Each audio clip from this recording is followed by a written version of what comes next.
This video was brought to you by Brilliant. NATO is currently facing perhaps its most significant set of crises in the military alliance's 75-year history. As if a war on its doorstep was not enough, the very future of NATO is now in doubt. Donald Trump has long accused the US's European allies of being free riders that don't pay their fair share when it comes to military spending. And Trump's defense secretary, Pete Hegseth, recently said that Europe cannot assume that the US presence on the continent will, quote, last forever. So in this video, we're going to explore how Trump could upend NATO and whether the alliance could survive without the US.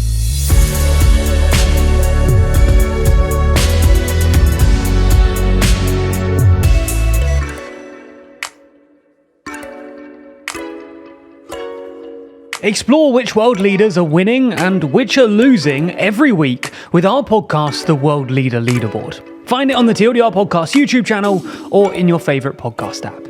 Now, there are a number of ways that Trump could upend NATO. The most dramatic and disruptive move would obviously be if Trump were to fully withdraw from the alliance, something that he has floated before, and something that his former national security advisor, John Bolton, thinks is highly probable he will attempt. However, others view Trump's flirtation with the US's withdrawal as merely a bluff. It's also worth pointing out that there are some guardrails against unilateral withdrawal. In 2023, Congress approved legislation prohibiting any president from unilaterally leaving NATO. However, the legislation isn't airtight, and Trump may try to just ignore it.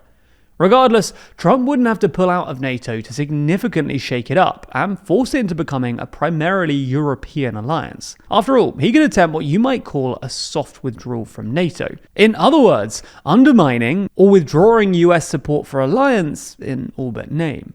Trump could, for example, declare that the US would not abide by NATO's Article 5, the foundation of NATO's commitment to collective defense, which states that an attack on any NATO member state should be considered an attack against them all.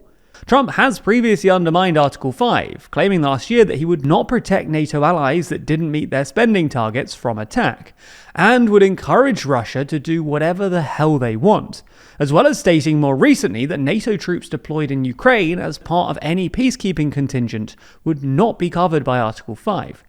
Trump could also strain Article 5 by just refusing to react to a border case of Russian aggression, like, say, some sort of escalated hybrid warfare attack on a Baltic state. Because once there's some sort of obvious internal disagreement over when Article 5 actually applies, it'll lose some of its deterrence effect.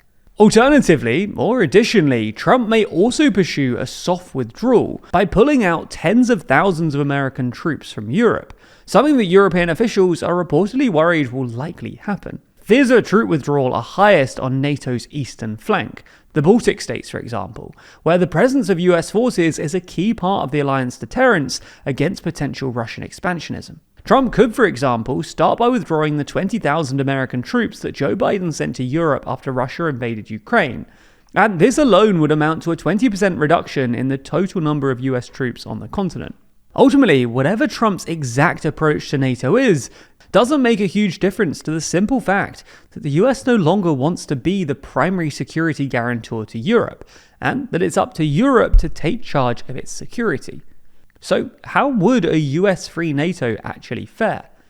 Well, there are some reasons to be optimistic. For starters, NATO excluding the US still counts for more than 1.5 million active military personnel, beating its most obvious adversary, Russia, which last year set the 1.5 million mark as its new target. Additionally, the collective capability of European NATO members vastly outstrips what Ukrainian forces were working with when they managed to halt and push back Russia's advances in the early stages of the invasion. Europe also has a well-established defense industry producing some of the most advanced weapon systems around, with half of the top 10 global arms exporters being European NATO members.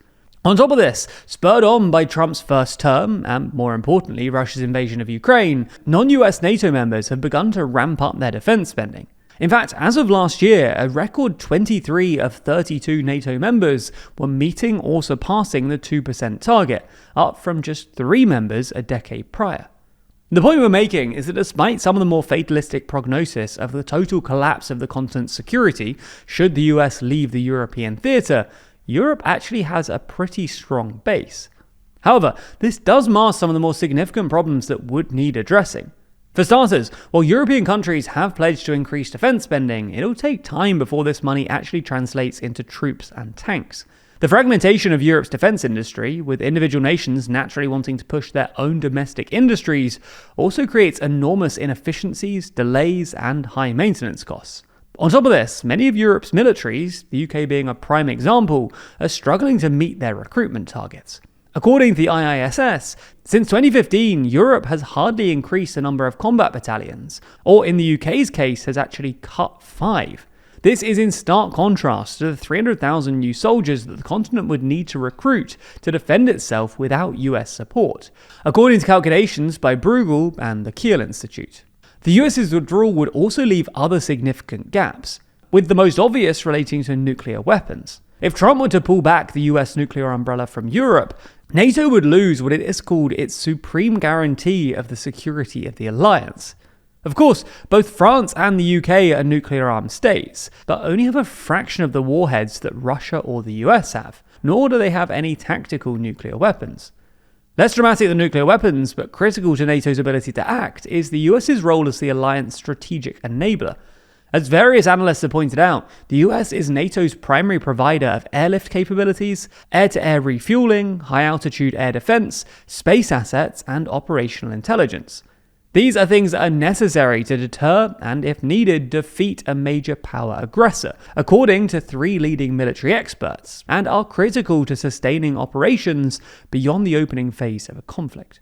European countries clearly need a robust plan, sustained over a decade, to strengthen their ability to defend Europe with less America, according to Camille Grand from the European Council on Foreign Relations.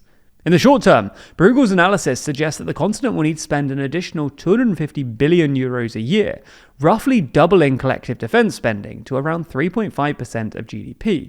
The natural question then is, how can Europe fund this?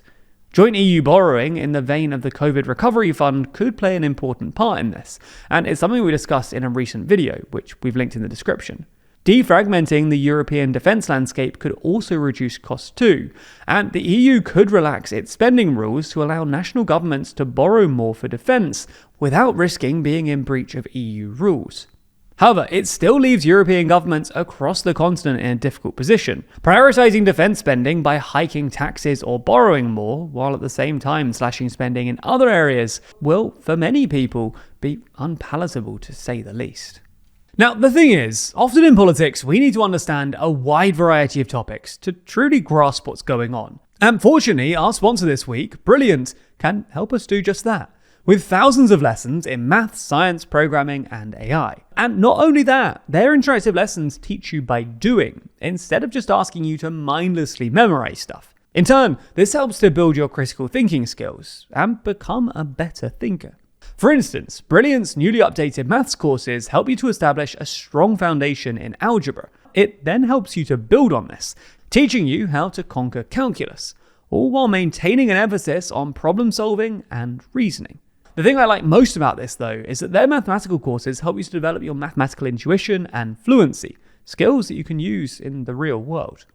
As we've told you before, data skills are absolutely necessary for navigating the modern world, and Brilliant is the best way to get them.